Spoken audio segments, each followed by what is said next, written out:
Hello everyone, today in this video we will discuss how to take scrolling screenshots on Samsung Galaxy A57. Let's start the video. First of all, go to App Library. Here click on Play Store app.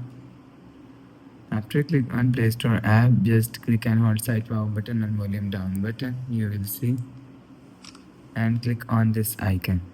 You will see, and again click on this icon. You will see.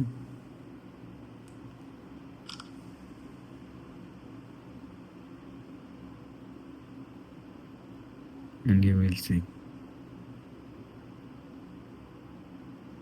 take screenshot, click on screenshot,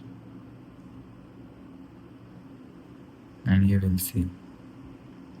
So that's how you can take scrolling screenshots on Samsung Galaxy A57. If you like the video, please subscribe. Thanks for watching.